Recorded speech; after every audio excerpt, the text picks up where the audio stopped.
iPhone 2023 පන්තියේ ගිණුම් කරන සමීකරණ ඒකකය මෙලෙස ඔන්ලයින් වලින් අපි ආරම්භ කරනවා. මොකද වර්තමානයේදී තව කොච්චර කාලයක් අපිට මේ විදිහට ඔන්ලයින් එකක් ක්‍රියාත්මක කරන්න වෙයිද දන්නේ නැහැ. ඒ නිසා අපි ප්‍රධාන මාතෘකාවෙන් ආරම්භ කරනවා. මීට කලින් ඔයගොල්ලන්ට ඔන්ලයින් දෙකක් අපි YouTube හරහා ඔන්ලයින් දෙකක් ලබා දුන්නා. ඒ ඔන්ලයින් දෙක හොඳින් පරිශීලනය කරන්න. නැවත නැවත දෙතුන් වතාවක් හොඳින් බලන්න. මොකද හේතුව පළවෙනි මාතෘකාවට අදාළ ඔයගොල්ලන්ට පාඩම් කරන්න ඕන සියලුම ශ්‍රේෂ්ඨ ටික අපි මේ ඔන්ලයින් එක ඔස්සේ සාරාංශගත කරලා තියෙනවා. ඒ නිසා පළවෙනි ටිකේ කරපු ඔක්කොම සහ ඒකෙදී ඔයගොල්ලෝ විභාගයේ සඳහා අදාළ කරගත යුතු සියලුම දේවල් ටික අපි මේ ඔන්ලයින් එක ඔස්සේ ඔයගොල්ලන්ට පහුගිය ඔන්ලයින් දෙක ඔස්සේ ඔයගොල්ලන්ට ලබා දුන්නා.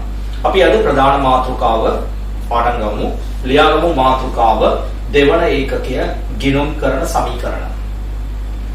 ලියාගන්න මාතෘකාව ගිණුම් කරන සමීකරණ.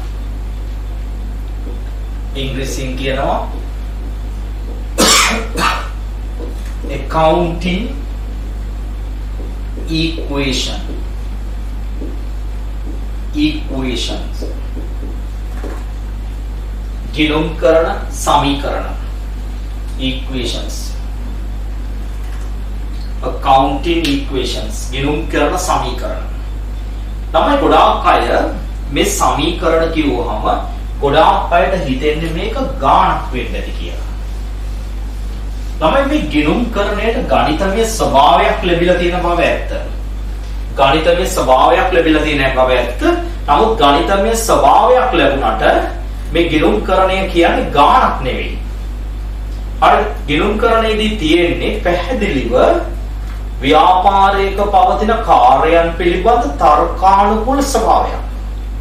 ඒ නිසා තර්කානුකූල ස්වභාවය අපිට අඳුර ගන්න පුළුවන් ඊටම පහසුම මාතෘකාවක් තමයි මේ ගිණුම් කරන සමීකරණ කියන්නේ. අපි ගිණුම් කරන සමීකරණ මාතෘකාවේ මූලික ප්‍රවේශය මෙන්න මේ විදිහට ලබා ගන්න. මෙන්න මේ විදිහට ලබා ගන්න. ඒ තමයි ළමයි කිසියම් ව්‍යාපාරයක් ඕනම ව්‍යාපාරයක් ක්‍රියාත්මක වෙද්දී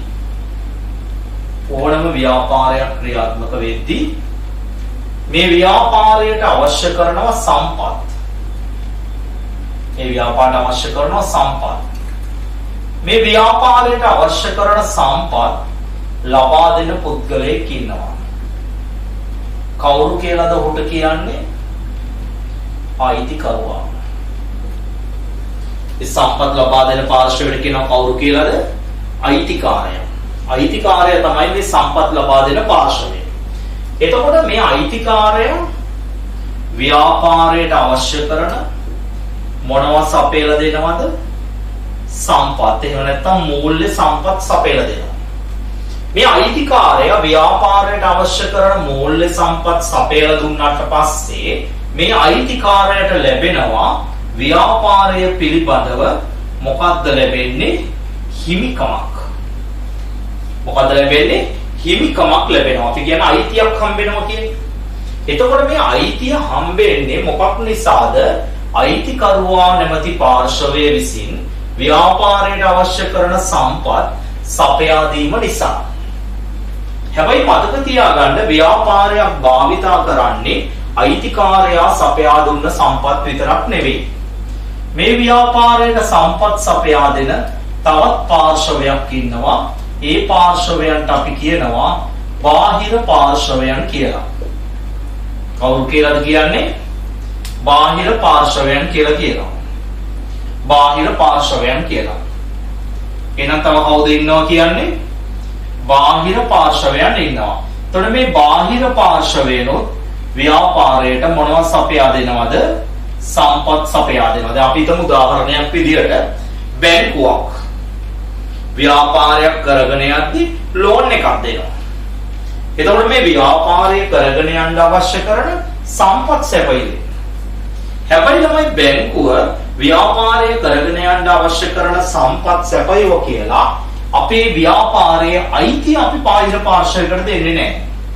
ඒ නිසා අපි සලකනවා මේ සපයපු සම්පත් ප්‍රමාණය අපි නැවත ඒ පාර්ශවයට මොනවා කළ යුතුයි කියලාද දිය යුතුයි කියලා. මොනවා කළ යුතුයි කියලාද? දිය යුතුයි කියලා. එහෙනම් අපි නොවන අයිතිකාරය නොවන පාර්ශවය අපිට සම්පත් සපයලා තියෙනවා නම් අපි කියනවා අපි මේ පාර්ශවයට අදාළ සම්පත් වල ප්‍රමාණය දිය යුතුයි. දිය යුතුයි කියන්නේ ගිණුම්කරණයේදී කියනවා මොකක් හට ගන්නවා කියලාද? වගකීමක් හට ගන්නවා කියලා. මොකක් හට ගන්නවා කියලාද? වගකීමක් හට ගන්නවා. එහෙනම් ළමයි හිමිකමක් හටගන්නේ කවුරු සම්බන්ධයෙන්ද? අයිතිකරුවා සම්බන්ධයෙන්. වගකීමක් හටගන්නේ කවුරු සම්බන්ධයෙන්ද? බාහිර පාර්ශවයන් සම්බන්ධයෙන්. ලියන්න. කොච්චර වාක්‍යයක් ලියගමු ඉස්සෙල්ලා මේක දැන් මම ලියන්න එපා. ලියන්න. කිසියම් ව්‍යාපාරයක් කරගෙන යාම සඳහා කිසියම් ව්‍යාපාරයක් කරගෙන යාම සඳහා ව්‍යාපාරයකට මූල්‍ය සම්පත් අවශ්‍ය වේ. ව්‍යාපාරයකට මූල්‍ය සම්පත් අවශ්‍ය වේ. මූල්‍ය සම්පත් අවශ්‍ය වේ. මෙම මූල්‍ය සම්පත්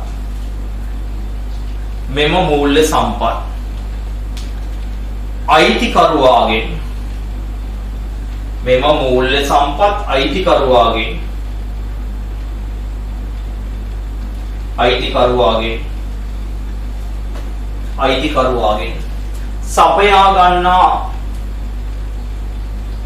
සපයා ගන්නා අතරම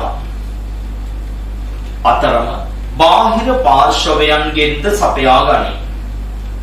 අයිතිකරුවාගෙන් සපයා ගන්නා අතරම බාහිර පාර්ශවයන්ගෙන්ද සපයා ගනී. යම් ව්‍යාපාරයක් අයිතිකරුවාගෙන් සම්පත් සපයාගෙන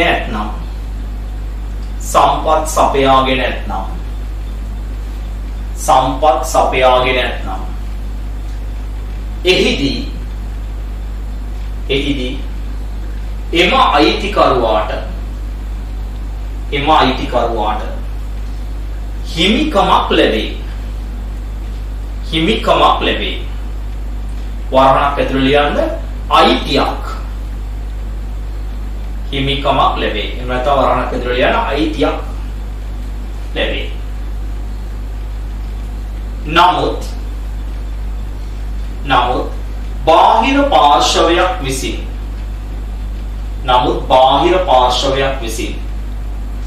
ව්‍යාපාරයට සම්පත් සපයා ඇතනම්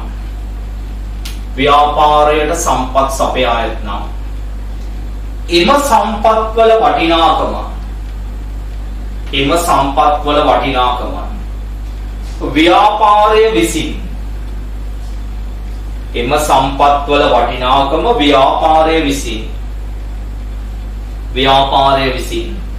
බාහිර පාර්ශවයට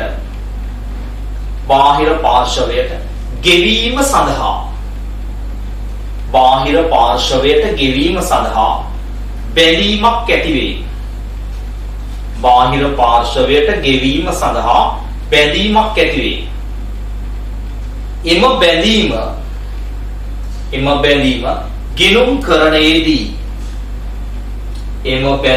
ගිණුම්කරණයේදී වගකීමක් ලෙස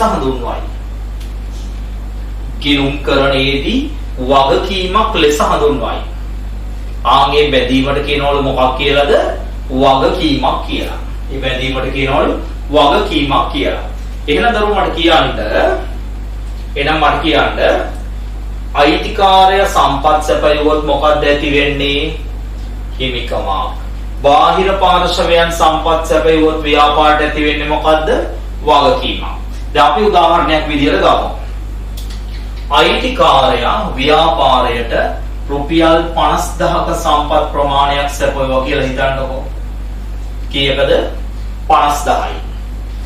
ව්‍යාපාරයේ බාහිර පාර්ශවයන් ව්‍යාපාරයට 25000ක සම්පත් ප්‍රමාණයක් සැපයුවා කියලා හිතන්නකෝ.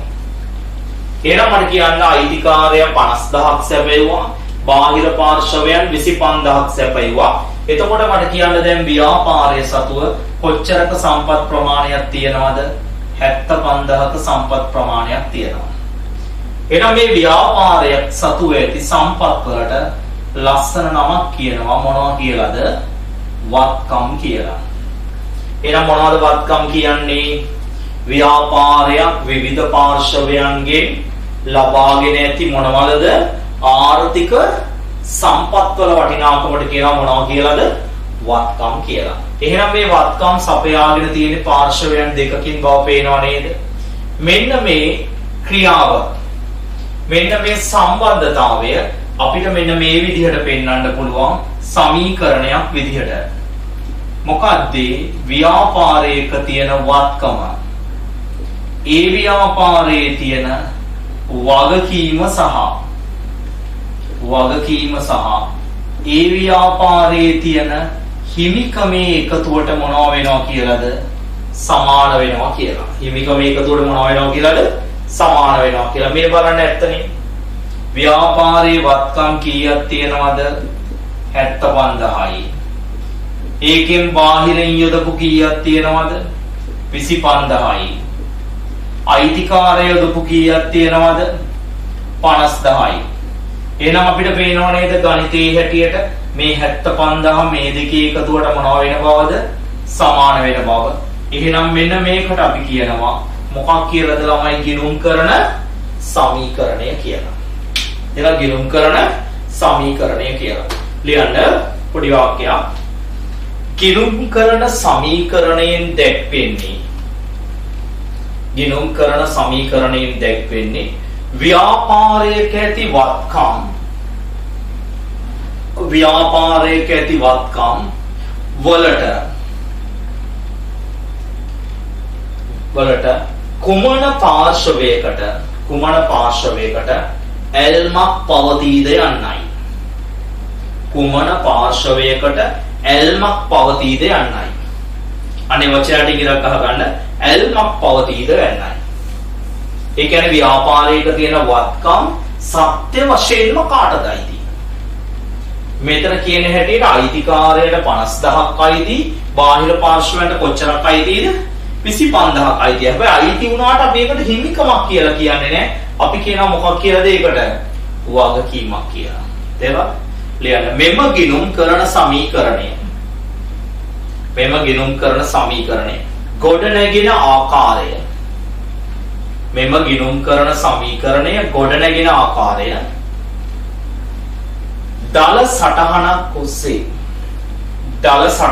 ඔස්සේ පහත පරිදි, දල සටහනක් ඔස්සේ පහත පරිදි දැක්විය හැක. පහත පරිදි දැක්විය හැක. right. ලියාගමු මෙන්න මේ රූප සටහන සහ සමීකරණය ලබාගත් විදිය. මොකද මේක ඉතාම වැදගත්. අපිට ඉස්සරහ කොටස් ටිකට යන්න මෙතන ඉඳලා. ඉක්මන් කරන්න.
හරි ඉක්මන් කරන්න.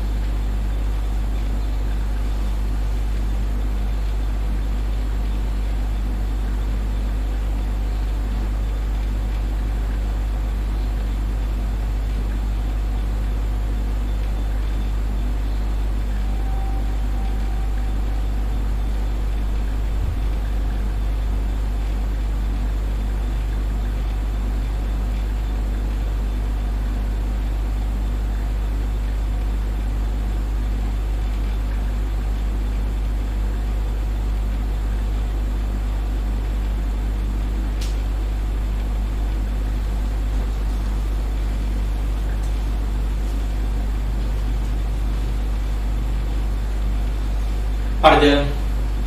right. මේ අහගන්න දැන් ගිණුම් කරන සමීකරණය හටගත්ත විදිහ නෙමෙයි කතා කරන්නේ. මොකද එහෙනම් කරණයෙන් පෙන්නුවේ මේ වත්කමට ඇල්මක් තියෙන්නේ කාටද කියලා. ළමයි මේ ව්‍යාපාරයක මෙහෙම වත්කම් තිබුණට මේ ව්‍යාපාරයක එදිනෙදා සිද්ධ වෙනවා ළමයි ගනුදෙනු. මොනවද සිද්ධ වෙන්නේ එදිනෙදා? ගනුදෙනු. එදිනෙදා සිදුවෙන ගනුදෙනු හින්දා මේ සමීකරණයේ ස්වභාවය මොනව වෙනවද? වෙනස් වෙනවා. මේ සමීකරණයේ ස්වභාවය මොනව වෙනවද?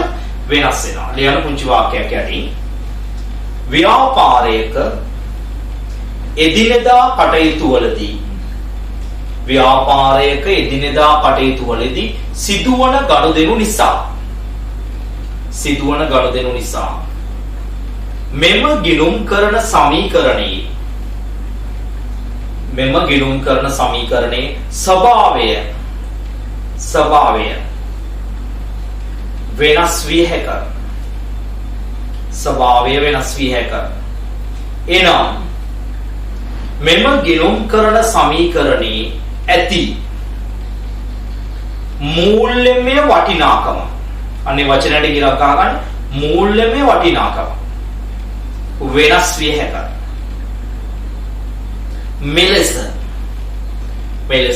මෙම සමීකරණයේ මූල්‍යමය වටිනාකම වෙනස් කරන ප්‍රධාන ගනුදෙනු වර්ග දෙකකි.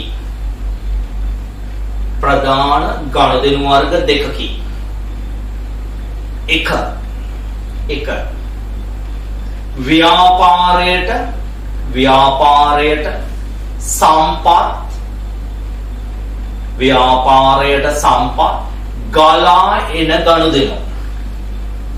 ව්‍යාපාරයට සම්පත් ගලා එන ගනුදෙනු. වරහණක් ඇතුළේ යන ඕන ඕකට කියනවා ප්‍රසාරණාත්මක ගනුදෙනු. සම්පත් ගලා එන ගනුදෙනු. ළමයි ප්‍රසාරණය වෙනවා කියන වචනේ තේරුම මොකද්ද? ප්‍රසාරණය වෙනවා කියන්නේ අගේ වැඩි වෙනවා. හරිනේ. ව්‍යාපාරයට පිටත ඉඳන් සම්පත් ගලා ආවොත් ව්‍යාපාරයේ තියෙන සම්පත් ප්‍රමාණය මොනවා වෙනවද? වැඩි වෙනවා. එතකොට මෙතන සම්පත් ප්‍රමාණය වැඩි වෙනවා කියලා නෙමෙයි මෙතන කියන්නේ. සමීකරණයේ අගේ වැඩි වෙනවා. දෙන මොනවා වෙනවද? සමීකරණයේ අගේ වැඩි වෙනවා. ලියන්න. මින් අදහස් වන්නේ දෙකනේ මේ පළවෙනි එක යටතේ. මින් අදහස් වන්නේ බාහිර පාර්ශවයක සිට හෝ අයිතිකරුවාගේ සිට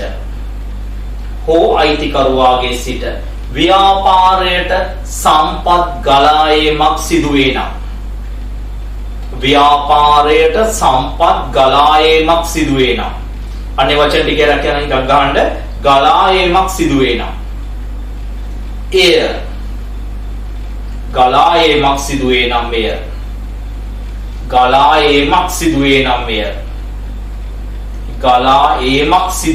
මෙය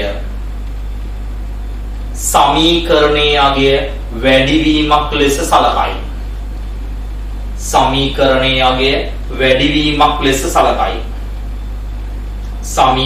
අගය වැඩිවීමක් ලෙස සලකයි. එහෙනම් මොනවා වෙනවලු සමීකරණයේ අගය වැඩි වෙනවා. උදාහරණ ලියාගන්නකෝ ඉස්සෙල්ලා උදාහරණ. අයිතිකරුවා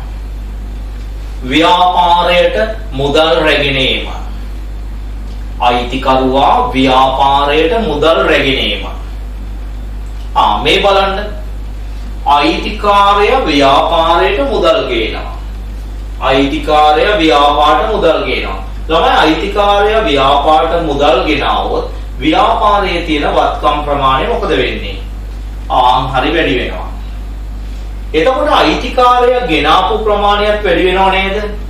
අයිතිකාරය ගෙනාපු ප්‍රමාණය වැඩි වෙද්දී අයිතිකාරයගේ තියෙන හිමිකමත් මොකද වෙන්නේ? හරි වැඩි වෙනවා. මොකද හිමිකම කිව්වේ ගෙනාපු ප්‍රමාණයනේ. එයා ආයෙමත් ගෙනාපුවම එයාගේ තියෙන හිමිකමත් වැඩි වෙනවා. එහෙනම් බලන්න මොකද්ද උනේ කියලා. මොකද්ද උනේ? ව්‍යාපාරයේ තියෙන වත්කම් වැඩි වුණා. අනිත් පැත්තෙන් මොනවද වැඩි උනේ? හිමිකම් වැඩි වුණා. ඒ නිසා අපි බලපෑම ලියනවා මෙන්න මේ විදිහට. මොකද්ද වෙන්නේ? වත්කම් මොනවා වෙනවද? වැඩි වෙනවා. ලියන්න මාත් එක්කම වත්කම් වැඩි වේ. පේලි දෙකකට ලියන්නේ එක පේලිය ලියන්නේ. අනිත් එක මොනවද වැඩි වෙන්නේ? හිමිකම් වැඩි වේ. ඔන්න හොඳට අහගන්න. වත්කම් වැඩි වේ. අනිත් එක හිමිකම් වැඩි වේ. එතකොට මොනවද වත්කම් වැඩි වුනේ? අයිතිකාරය ව්‍යාපාරට ගෙනාවුවම වත්කම් ප්‍රමාණය වැඩි වෙනවා. අයිතිකාරය ගෙනාපු දේවල් වැඩි වෙන නිසා හිමිකමත් වැඩි වෙනවා. මෙහෙන් ආපු නිසා මේ දෙක එන්නේ. එතකොට මේක සම්පත් ගලායමක් නිසා මම කිව්වා ප්‍රසාරණාත්මක. ප්‍රසාරණය වෙනවා කියන්නේ වැඩි වෙනවා. තව උදාහරණයක් ගමු. ලියන්න උදාහරණ දෙක. උදාහරණ දෙක. බැංකුවෙන් ණයක් ලබා ගැනීම. බැංකුවෙන් ණයක් ලබා ගැනීම. ළමයි බැංකුව කියන්නේ අයිතිකාරයද බාහිර පාර්ශවයක්ද? බාහිර පාර්ශවයක්. බාහිර පාර්ශවයක ඉඳන් සල්ලි ව්‍යාපාරයට ආපුවම ව්‍යාපාරයේ තියෙන වත්කම් ප්‍රමාණය මොකද වෙන්නේ? වැඩි වෙනවා. වත්කම් ප්‍රමාණය වැඩි වෙනවා. ව්‍යාපාරයේ තියෙන වත්කම් ප්‍රමාණය වැඩි වෙනවා. එතකොට ඒක ආවේ බාහිරින් නේද? එතකොට බාහිරින් ආපු සම්පත් ප්‍රමාණය වැඩි වෙද්දී වගකීමත් මොනවා වෙනවද? වැඩි වෙනවා. අපි ඒ ගානක් ගෙවන්න එපා නේද? එතකොට මොකද වෙන්නේ? එහෙනම් මෙහෙන් ආපුවම මේ දෙක නේද වැඩි වෙන්නේ? එහෙනම් කොහොමද කියන්නේ? වත්කම් වැඩි වේ. අනිත් එක මොනවද වැඩි වෙන්නේ? වගකීම් වැඩි වේ. වත්කම් වැඩි වේ. වගකීම් වැඩි වේ. වත්කමුත් වැඩි වෙලා මොනවද වැඩි වෙන්නේ? වගකීමුත් වැඩි වෙනවා. ලියන්න වාක්‍යයක්. වත්කම් වැඩි වේ. වගකීම් වැඩි වේ. උත්තරේ ලියන්න. වත්කම් වැඩි වේ. වගකීම් වැඩි වේ. තව උදාහරණයක් ගමු අපි. භාණ්ඩ තොගයක් ණයට ගැනීම. භාණ්ඩ තොගයක් ණයට ගැනීම. භාණ්ඩ තොගයක් ණයට ගැනීම. ළමයි භාණ්ඩ තොගයක් ණයට ගත්තාම ඒ ගන්නෙත් මොන පාර්ශවයකගෙන්ද? බාහිර පාර්ශවයකගෙන්. එතකොට භාණ්ඩ තොගයක් ණයට ගත්තාම ව්‍යාපාරයේ තියෙන වත්කම් ප්‍රමාණය මොකද වෙන්නේ? වැඩි වෙනවා. එතකොට මේ බාහිරින් ලැබුණ සම්පත් වැඩි වෙනවා කියන්නේ අපේ වගකීමත් මොනවා වෙනවද? වැඩි වෙනවා. ලියන්න ඒකත්. වත්කම් වැඩි වේ. වගකීම් වැඩි වේ. වත්කම් වැඩි වේ. වගකීම් වැඩි වේ. එහෙනම් දරුවෝ ඔන්න එක ගණදෙනු වර්ගයක් මම ඔයාලට කියලා දුන්නා. මොනවද ඒ වර්ගය? සමීකරණයගේ වැඩිකරණයම. අන්න ලස්සන වචනයක් දුන්න වරහණක් ඇතුලේ මොකද්ද? ප්‍රසාරණාත්මක ගණදෙනු. එතකොට ප්‍රසාරණාත්මකයේ වේදී මේ දෙකම මොනවා වෙනවා කියලා දෙන්නේ? වැඩි වෙනවා. එහෙනම් ප්‍රසාරණය වෙන්නේ සම්පත් කොහෙන් හරි ව්‍යාපාරයට මොනවා වෙනවා නන්ද? ගලා එනවා. දෙක. ව්‍යාපාරයේ ඇති සම්පත්. ව්‍යාපාරයේ ඇති සම්පත් පිටතට ගලා යයි නම්. පිටතට ගලා යයි නම්. පිටතට ගලා යයි නම් එය සංකෝචනාත්මක ගනුදෙනුවක් වේ. එය සංකෝචනාත්මක ගනුදෙනුවක් වේ. එය සංකෝචනාත්මක ගනුදෙනුවක් වේ. මොකද දරුවෝ සංකෝචනය වෙනවා කියන එකේ අදහස? සංකෝචනය වෙනවා කියන්නේ හැකිලෙනවා අඩු වෙනවා කියන එක. එතකොට ව්‍යාපාරයේ තියෙන සම්පත් පිටතට ගියාම ව්‍යාපාරයේ තියෙන වත්කම්මලගේ මොනව වෙනවද? අඩු වෙනවා. ඒ කියන්නේ මෙතන වචන දෙකම වැඩි වේ කියලා නෙමෙයි මොනවා ඒ කියලාද? අඩු වේ කියලා. ඕම් බලමු අපි උදාහරණයක් අරගෙන. ව්‍යාපාරයේ තියෙන සල්ලි අයිතිකාරයා ගෙනියනවා. තමයි ව්‍යාපාරයේ තියෙන සල්ලි අයිතිකාරයා ගෙනිච්චාම ව්‍යාපාරයේ තියෙන වත්කම් ප්‍රමාණය මොකද වෙන්නේ? අඩු වෙනවා. එයා ගෙනිච්චාම එයා යොදපු ප්‍රමාණය අඩු වෙනව නේද? යොදපු ප්‍රමාණය අඩු වෙච්චාම එයාගේ හිමිකමත් මොනවා වෙනවද? අඩු වෙනවා. ලියන උදාහරණයක අයිතිකරුවා ව්‍යාපාරයේ සතු මුදල් රැගෙන යාම. අයිතිකරුවා ව්‍යාපාරයේ සතු මුදල් රැගෙන යාම. ලියන්නේ බලපෑම් දෙක.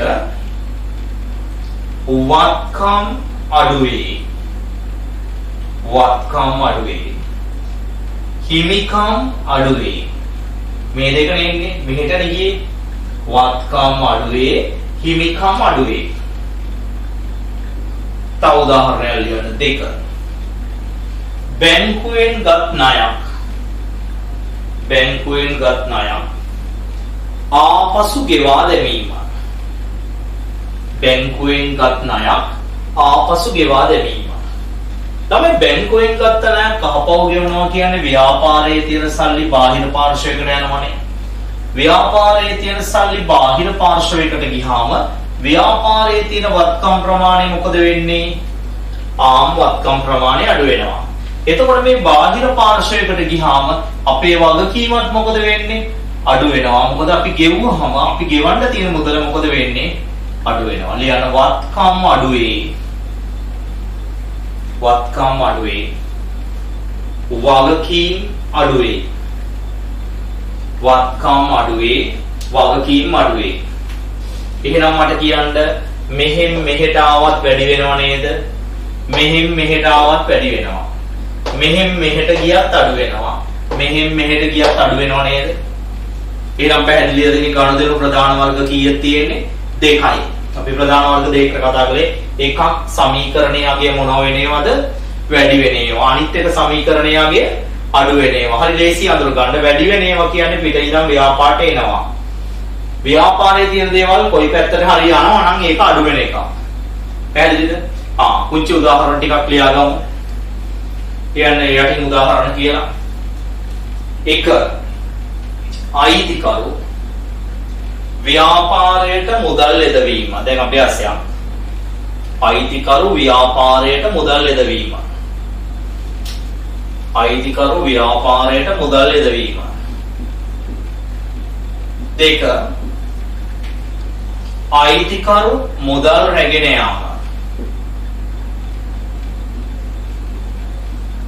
3 වෙනි එක බැංකුවෙන් ණයක් ගැනීම. ඊළඟ එක බාණ්ඩ ණයට ගැනීම. බාණ්ඩ ණයට ගැනීම.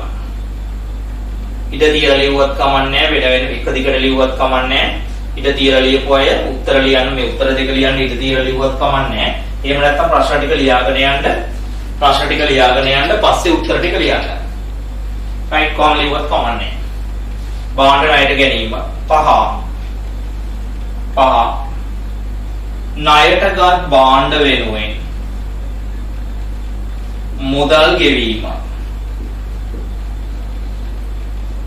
ඊළඟ එක අයිතිකරු බාණ්ඩ රැගෙන යාම. ඊළඟ එක බැංකු ණය ආපසු ගෙවීම. ඊළඟ එක ණයටගත් බාණ්ඩ ආපසු හරවා යැවීම.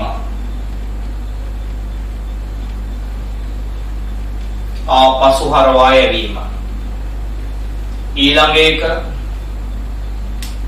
අයිතිකරු මෝටර් රථයක් ව්‍යාපාරයට රැගෙනීම.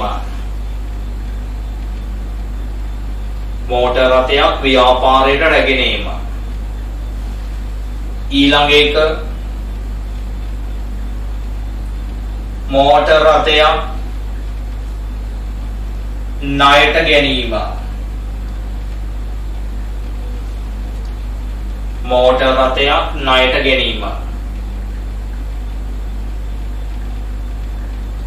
මෝටර් රථයක් ණයට ගැනීම.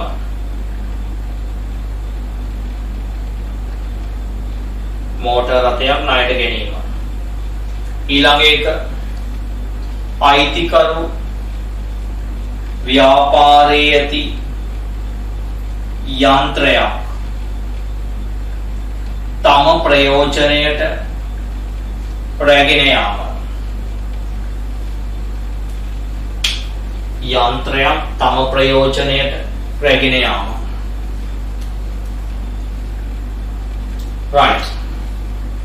දැන් ඔයා බලන්න. හරිද උත්තර ලියන්න ඉඩ තිබ්බේ නැති අය 1 2 දාලා.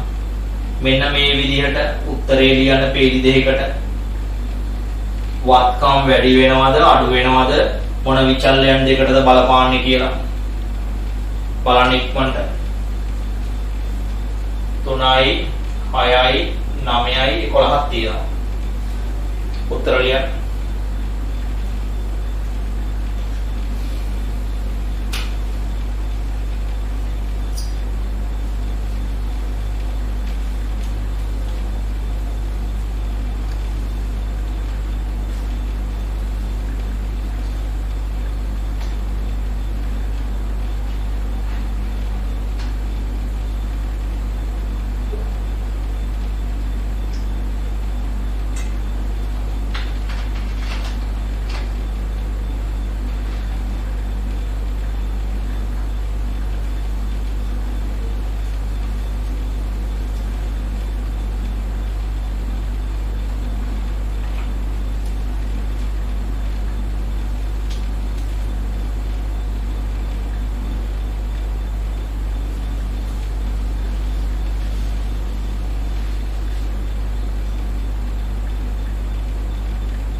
ඉක්මනින් උත්තර ලියන්න.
චෙක් කරමු දරුවෝ. ඔන්න බලන්න පළවෙනි එක අයිතිකාරයා ව්‍යාපාරයට මුදල් යොදනවා. මෙහෙම මෙහෙටනේ දෙන්නේ. ඒ කියන්නේ වැඩිවීමක්. මොකද වෙන්නේ? වත්කම් වැඩි වෙනවා. අනිත් පැත්තෙන් හිමිකමුත් වැඩි වෙනවා. ලියලා තියෙනෝනේ පේලි දෙකට වත්කම් වැඩි වේ හිමිකම් වැඩි වේ. දෙක අයිතිකාරයා ගෙනියනවා. මෙහෙම මෙහෙට යනවා. එතකොට අඩු වෙනවා. වත්කම් අඩු වේ හිමිකම් අඩු වේ. ඔන්න බලන්න තර්කය. බැංකුවෙන් ණයක් ගන්නවා. මෙහෙම මෙහෙට එනවා. එතකොට වැඩි වෙනවා. වත්කම් වැඩි වේ වගකීම් වැඩි වේ. වත්කම් වැඩි වේ වගකීම් වැඩි වේ. ඊළඟට ණයට ගන්නා භාණ්ඩ මෙහෙම මෙහෙට එනවා වැඩි වෙනවා. වත්කම් වැඩි වේ වගකීම් වැඩි වේ. වත්කම් වැඩි වේ වගකීම් වැඩි වේ. වත්කම් වැඩි වේ වගකීම් වැඩි වේ. ඊළඟට ණය මුදල් ගෙවනවා. ණයට ගත්ත ඒවට මුදල් ගෙවනවා. මෙහෙම මෙහෙට යනවා. එතකොට අඩු වෙනවා. වත්කම් අඩු වේ වගකීම් අඩු වේ. ඊළඟට අයිතිකාරයා භාණ්ඩ රැගෙන යනවා. මෙහෙම මෙහෙට යනවා. අඩු වෙනවා. වත්කම් අඩු වේ හිමිකම් අඩු වේ. ඊළඟට බැංකු ණය අහපව් ගෙවනවා. මෙහෙම මෙහෙට යනවා. අඩු වෙනවා. වත්කම් අඩු වේ වගකීම් අඩු වේ. වත්කම් අඩු වේ වගකීම් අඩු වේ. ඊළඟට ණයට ගත්ත භාණ්ඩ අහපව් යවනවා. මෙහෙම මෙහෙට යනවා. එතකොට අඩු වෙනවා. වත්කම් අඩු වේ වගකීම් අඩු වේ. වත්කම් අඩු වේ වගකීම් අඩු වේ. ඊළඟ අයිතිකාරයා මෝටර රථයක් ව්‍යාපාරයට යොදනවා. මෙහෙම මෙහෙට එනවා. එතකොට වැඩි වෙනවා. වත්කම් වැඩි වේ හිමිකම් වැඩි වේ. හිමිකම් වැඩි වේ. ඊළඟ මෝටර රථයක් ණයට ගන්නවා. බාහිර පාර්ශවයකින් ණයට ගත්තාම මෙහෙම මෙහෙට එනවා. වැඩි වෙනවා. වත්කම් වැඩි වේ වගකීම් වැඩි වේ. වත්කම් වැඩි වේ වගකීම් වැඩි වේ. අයිතිකරු ව්‍යාපාරයේ තිබිච්ච යන්ත්‍රයක් අරන් යනවා. මෙහෙම මෙහෙට යනවා. එතකොට අඩු වෙනවා. වත්කම් අඩු වේ හිමිකම් අඩු වේ. වත්කම් අඩු වේ හිමිකම් අඩු වේ. එහෙනම් ගනුදෙනු වර්ග දෙකක් කතා කළා. එකක් ප්‍රසාරණය වෙන එකක්, අනිත් එක සංකෝචනය වෙන එකක්, අඩු වෙන එකක්. ලියන තරු ලකුණක් දාලා. ව්‍යාපාරයක් අයිතිකරුවා හෝ බාහිර නොවන පාර්ශවයක් සමග බාහිර පාර්ශවයකගෙන් බාහිර නොවන නෙමෙයි අයිතිකරුවා හෝ බාහිර පාර්ශවයකගෙන් සම්පත් ලබා ගැනීම වෙනුවට සම්පත් ලබා ගැනීම වෙනුවට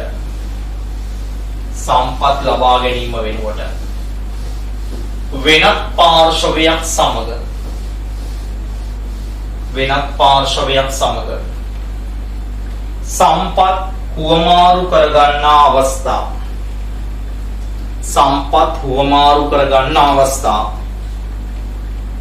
තිබිය හැකි. සම්පත් හුවමාරු කරගන්නා අවස්ථා තිබිය හැකි. එහිදී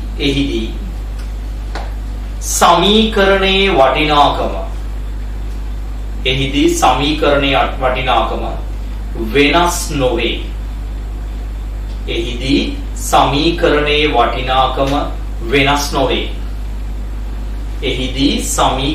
වටිනාකම වෙනස් නොවේ. ආන් එහිදී මොනවා වෙන්නේ නැද්ද?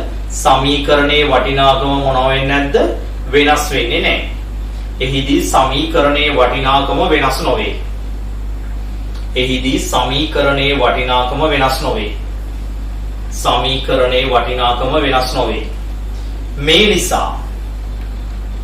මේ නිසා සමීකරණයේ වටිනාකම වෙනස් නොවේ.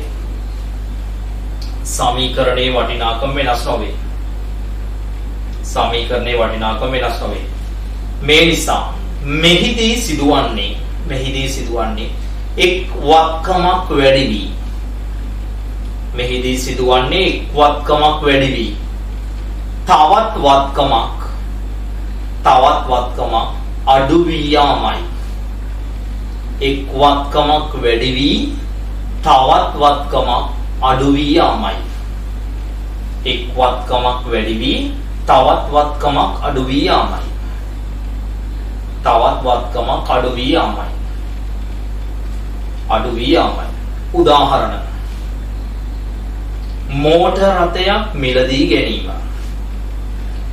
මෝටර් රථයක් මිලදී ගැනීම. ළමයි මට කියන්න මෝටර් රථයක් මිලදී ගත්තාම මෝටර් රථ කියන වත්කම මොකද වෙන්නේ? වැඩි වෙනවා. හැබැයි ව්‍යාපාරයේ තියෙන මුදල් කියන වත්කම මොකද වෙන්නේ? අඩු වෙනවා. ලියන්න. මෝටර් රථ වැඩි වී. බලපෑම් දෙක ලියන්න. මෝටර් රථ වැඩි වී. මුදල් අඩු වේ. තව උදාහරණයක් ලියන්න. භාණ්ඩ තොගයක් මිලදී ගැනීම. භාණ්ඩ තොගයක් මිලදී ගැනීම. ළමයි භාණ්ඩ තොගයක් මිලදී ගත්තාම මොකද වෙන්නේ? බඩු තොගය වැඩි වෙනවා. මුදල් මොකද වෙන්නේ?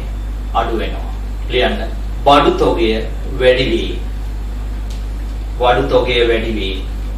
මුදල් අඩු වේ. මුදල් අඩු වේ. යන්ත්‍රයක් මිලදී ගැනීම. තව උදාහරණයක් ලියන්න. යන්ත්‍රයක් මිලදී ගැනීම. යන්ත්‍රයක් මිලදී ගැනීම.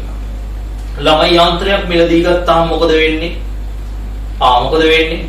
යන්ත්‍ර මොනවා වෙනවද? වැඩි වෙනවා. මුදල් මොනවා වෙනවද? අඩු වෙනවා. ලියන්න. යන්ත්‍ර වැඩි වේ. මුදල් අඩු වේ. එහෙනම් මට කියන්න දරුවෝ ඕනෑම වත්කමක් මිලදී ගැනීමක් නිසා මොකද වෙන්නේ?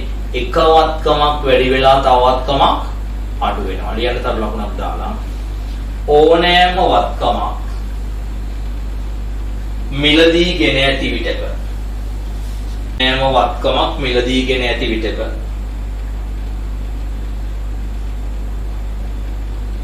මිලදී ගෙන ඇති විටක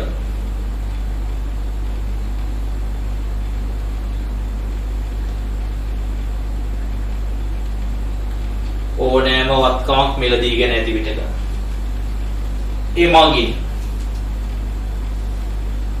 එක් වත්කමක් වැඩි වී ඒ මගින් එක් වත්කමක් වැඩි වී තවත් වත්කමක්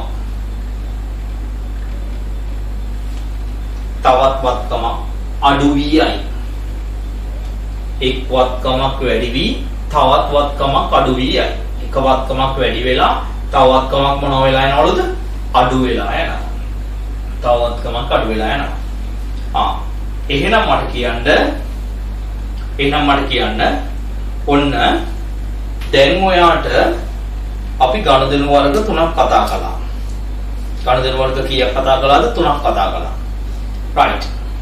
අපි මේ ඊළඟ කොටසට යන්න ඉස්සෙල්ලා පුංචි උදාහරණයක් අරගෙන පුංචි ගාණක් අපි හදලා ඉමු. ලියන්න. පහත දැක්වෙන එක් ගනුදෙනු ගිණුම් කරන සමීකරණයට ගලපා පෙන්වන්න. පහත දැක්වෙන එක් ගනුදෙනු ගිණුම් කරන සමීකරණයට ගලපා පෙන්වන්න. ගිණුම් කරන සමීකරණයට ගලපා පෙන්වන්න. යටි ලියන්න. එක දෙක දාලා ඉඳ තියන්න එපා. එක අයිතිකරු ප්‍රාග්ධනය ලෙස රුපියල් 60000ක් යෙදවීම. ප්‍රාග්ධනය ලෙස රුපියල් 60000ක් යෙදවීම. දෙක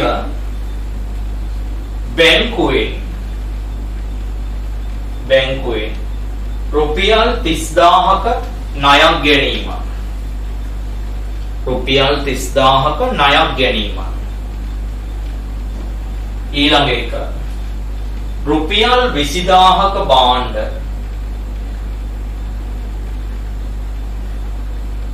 ණයට ගැනීම.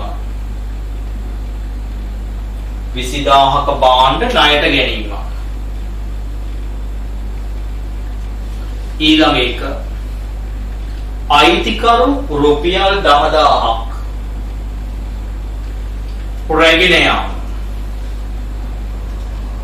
අයිතිකරු රුපියල් 10000ක් රැගෙන යාම.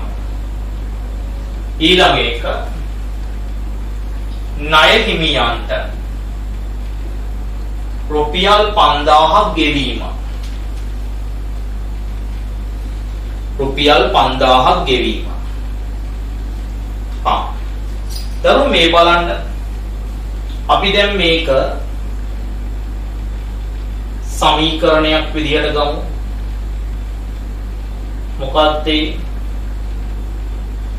වත්කම් සමාන වෙනවා ව්‍යාපාරයේ තියෙන වගකීම් හා හිමිකම් වලට. මේකටනේ අපිට ගලපන්න කියන්නේ. ලියන්නකෝ වත්කම් සමානයි වගකීම් ධන හිමිකම්. දැන් ගිණුම් කරන සමීකරණයට ගලපලා පෙන්නන්නද කියන්නේ අපිට බලපෑම ලියන්න නෙමෙයි. අපි ළමයි හරිද? ඊටාම් පහසු වෙන්න ගණන් හදන්න අපි බිංදු 3ක් අයින් කරලා හදනවා. ඒ බිංදු 3ක් අයින් කරලා හදන මූලධර්මය අපි මුල ඉඳන් ඉගෙන ගමු. මොකද ඒ ලෙවල් පේපර් එකේ එන්නේ එහෙමයි. වාට O ලෙවල් එකේදී එහෙම තිබුණේ නෑ. ඒ නිසා වගකීම් මේ සමීකරණය ලියද්දී උඩින් රුපියල් 1000 කියලා මේ කමාවක් දාලා බිංදු 3ක් දාගන්න. සමීකරණයට උඩින් බිංදු 3ක් දාගන්න සමීකරණයට උඩින්. දැන් පළවෙනි ගනුදෙනුව අංක 1. දැන් ගලපන්න යන්නේ. දැන් අපි ගනුදෙනුවේ බිංදු 3ක් අයින් කරලායි හදන්නේ. මොකද්ද තියෙන ගනුදෙනුව? අයිතිකාරයා ව්‍යාපාරයට මුදල් යොදනවා. දැන් මම හිතලා කියන්න රූප සටහන දිහා බලලා හිතලා අයිතිකාරයා ව්‍යාපාරට මුදල් යොදපුවම ව්‍යාපාරයේ තියෙන වත්කම් මොනවා වෙනවද? වැඩි වෙනවා. වැඩි වෙන නිසා මම ලියන්නේ ධන ලකුණක් දාලා කීයකින්ද වැඩි වෙන්නේ? 60000කින්. 1000ක් වුණාට බිංදු 3ක් අයින් කරලා ලියන්නේ 60යි. කවුද මේක ගෙනාවේ? අයිතිකාරයා. අයිතිකාරයා ගෙනාව නම් ඇති වෙන්නේ මොකද්ද? හිමිකම. හිමිකමත් වැඩි වෙනවා කීයකින්ද? 60කින්. මොනවද වැඩි වෙන්නේ? වත්කමුත් වැඩි වෙලා හිමිකමත් වැඩි වෙනවා 60කින්. දෙවෙනි එක. මොකක්ද දුන්නේ? බැංකුවෙන් 30000ක ණයක් ගන්නවා. ළමයි ණයක් ගන්නවා කියන්නේ ව්‍යාපාරයට සල්ලි එනවා. එතකොට අපේ වත්කම් මොකද වෙන්නේ? 30කින් වැඩි වෙනවා. ළමයි බැංකු ණය ගත්තේ මොන පාර්ශවයකගෙන්ද? බාහිර පාර්ශවයකින්. එතකොට ඇති වෙන්නේ හිමිකම්ද වගකීම්ද? වගකීම්. එතකොට බැංකුවෙන් ණයක් ගත්තාම අපේ වගකීමත් මොකද වෙන්නේ? 30කින් වැඩි වෙනවා. ණයක් ගත්තාම වගකීම් වැඩි වෙනවා. මොකද අපිට කියවනේ සල්ලි ලැබෙන ඒවාදී වැඩිවීමකට ලක් වෙන්නේ. මේ දෙකම ධන. තුන්වෙනි එක. භාණ්ඩ ණයට ගන්නවා 20000කට. භාණ්ඩ ණයට ගත්තාම ව්‍යාපාරයට ලැබෙනවා. එතකොට අපේ වත්කම් වැඩි වෙනවා 20කින්. ණයට ගන්නේ බාහිර පාර්ශවයකකින්. එතකොට ඇති වෙන්නේ වගකීම්. වගකීමුත් 20කින් වැඩි වෙනවා. මේ බලන්න ධන දෙකක්. 4. අයිතිකාරයා 10ක් ගෙනියනවා. අයිතිකාරයා ගෙනිච්චාම ව්‍යාපාරයේ තියෙන දෙයක් පිටට යනවා. වත්කම් අඩු වෙනවා. වත්කම් වලින් 10ක් අඩු වෙනවා. මේක ළමයි ඍණ 10යි කියලා ඕනනම් ලියන්නත් පුළුවන්. එහෙම නැත්නම් 10 වරහණක් ඇතුලේ දාන්නත් පුළුවන්. ඍණක් දාලා වරහන් දාන්න ඕනේ. වඩා ලේසි ඔයගලන්ට පැහැදිලි වරහණ දාන්න. ඍණ දානට වඩා. ඒ වගේම මේක ගෙනිච්චේ කවුද? අයිතිකාරයා. අයිතිකාරයා ගෙනිච්චා නම් ඇති වෙන්නේ මේ දෙකෙන් කෝකද? ආම් හරි හිමිකම. මේකත් අඩු වෙනවා. මේ බලන්න ඍණ දෙකක්.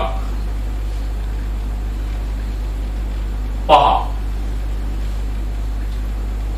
ණය හිමියන්ට 5ක් ගෙවලා දානවා. බඩුගත්ත ණය හිමියන්ට 5ක් ගෙවලා දානවා. ගෙවලා දානවා කියන්නේ ව්‍යාපාරයේ තියෙන දේක් පිටට යනවා. පිටට ගියාම ව්‍යාපාරයේ තියෙන වත්කම් මොකද වෙන්නේ? 5කින් අඩු වෙනවා. වත්කම් 5කින් අඩු වෙනවා. හැබැයි ළමයි මොකද වෙන්නේ? ව්‍යාපාරයේ තියෙන වත්කම් කොහෙටද ගියේ? බාහිර පාර්ශවයක් අතට. ඒ නිසා මොනවයින්ද අඩු වෙන්නේ? වගකීම් වලිනුත් පහක් අඩු වෙනවා. මොන වත්කම් වලිනුත් පහක් අඩු වෙලා මොනවයින්ද අඩු වෙන්නේ? වගකීම් වලිනුත් පහක් අඩු වෙනවා. එහෙනම් මෙන්න මේකට අපි කියනවා ගිණුම් කරන සමීකරණයට ගනුදෙනු ගලපනවා කියලා. හැබැයි ඔයා O level වලදී ඉගෙන ගන්න ඇති මෙන්න මෙතෙන්දි මොනවත්කමද අඩු වෙන්නේ මොනවත්කමද වැඩි වෙන්නේ කියලා ඔයා වචනෙන් ලියුවා O level එකේදී. හැබැයි ඔයා A level එකේදී ඒක ලියන්න ඕනේ නෑ. හරිද? A level එකේදී ඒක ලියන්න ඕනේ නෑ.